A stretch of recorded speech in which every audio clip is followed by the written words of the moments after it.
Hi,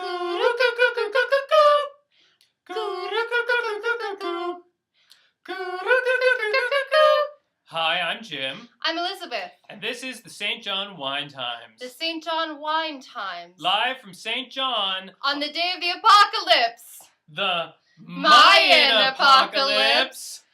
It's my apocalypse. It's your apocalypse. It's our apocalypse. Everyone can have an apocalypse here on the St. John Wine Times. Equal opportunity death. We've had a great year, haven't we, Liz?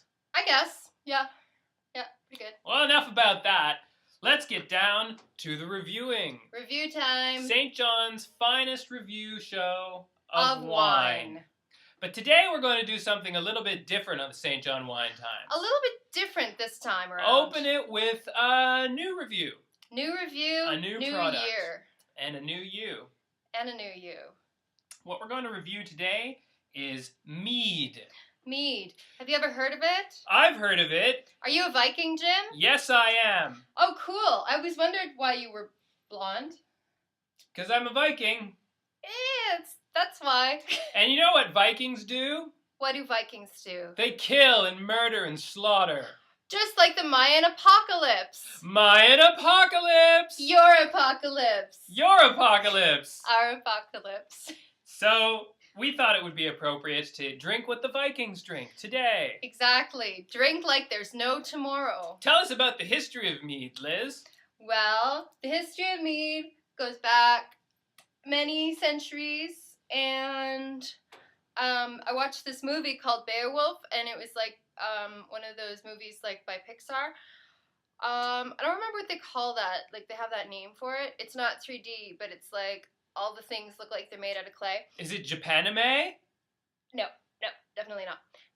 And Anthony Hopkins played a Viking, like a Norse chief, and I always remember this really special scene from the film, right at the beginning, when he looks at his wife with this look in his eye, and he's like, "Bring me more mead." And I think that really sums it up. We've brought you more mead. We sure have. We've brought you probably the first mead you'll ever try. Probably the finest mead you'll ever try. Ooh, them are fighting words, Jim. I'm willing to back them up. Are you? Straight from Wales, the land of mead and honey. I thought whales ate plankton. No, mead and honey. Mead and honey, really? Okay. We have mead, which is an alcoholic drink made out of fermenting honey. Made of mead. We have brought it from the New Quay Honey Farm in New Quay, Wales. New Quay, Wales. How do you spell it? Like Nookie, like Nookie Wales. Ha ha ha ha! No, not on the St. John Wine Times. Nothing like that here. New Quay is a lovely little town where I spent a few days this past summer and had met a lovely couple on a farm. They have a nice little exhibit to talk about how honey is gathered, and down the road there's some water buffalo. Sounds like the kind of thing you do when you're 80. Well, I'm not 80, so I guess that's... You're not, are you? That's the end of that theory. That's the end of that theory. Anyway, let's get down to business. Now, business. Yar, as they say. Yar. Who says that? Do the bees say that? The Vikings say that. Oh, do the Vikings say yar? Here you go. I thought pirates said yar. Yes. Oh, that's enough. Vikings are basically pirates. Now, this is Afon Mel Honey River Mead, and it's described as a unique aromatic dessert wine fermented from the purest natural Welsh honey and fresh water. And fresh water? What other kind of water is there? Like, I'm glad they didn't use dirty water. That's lucky. That is lucky. Nice from the New Quay Honey Company, Cross Inn, New Quay, Ceredigion, Wales, UK. Nookie, Ceredigion, Wales. Handmade and matured in oak casks, Afon Mel is a smooth honey wine that can be drunk in a variety of ways. Before a meal, through your nose, as an aperitif, on your toes, with ice or tonic water, or straight as you would drink a sherry. It is also extremely good as a dessert wine or as a liqueur after a meal. Do the bees ever get to drink it, Jim? I think the bees die too quickly to enjoy anything. Well, let's give it a go. You mean the bees have already had their apocalypse? The bee apocalypse was last Tuesday. Oh, I'm really sorry I didn't get them a good going away card.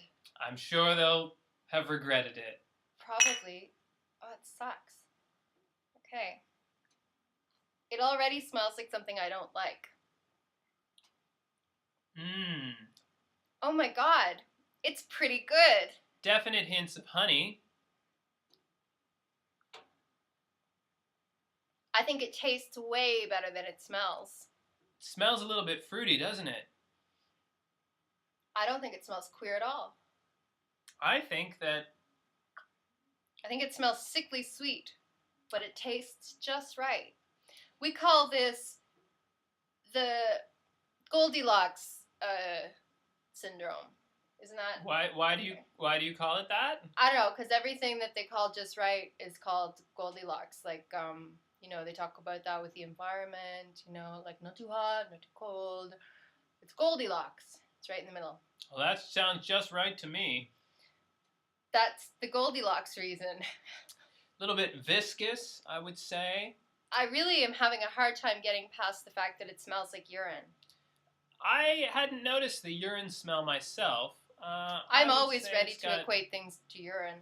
A little bit of hint of sherry. You know how sherry sort of is like. Always hated sherry. And some, I'd say like a little touch of cherry. Maybe some sherry. Yeah, cherry and sherry. A little bit of maraschino cherries, perhaps. Maraschino cherry and some sherry. And, I feel like evaporates off the tongue quickly. I feel like I've got spinach in my teeth. I bet that if you were to eat this with a piece of raw flesh just torn from the cow of the village that you had raided, this would taste wonderful. You know what? Now that you put it that way, drinking something that smells like urine probably isn't nearly as bad if you're a Viking, because everything smells like urine if you're a Viking. Everything smells like urine. God knows how long you wear those furs, or if you've ever properly cleaned them before you first put them on. And then, of course, you're killing people, and there's the corpse element. And, I don't know what kind of sewage they had in, that time. But probably not. Probably a lot of sewage. Oh, it's not how I meant it, but it is how he took it. I'd say this mead gets, from me, 8.5 out of 10. Just a moment.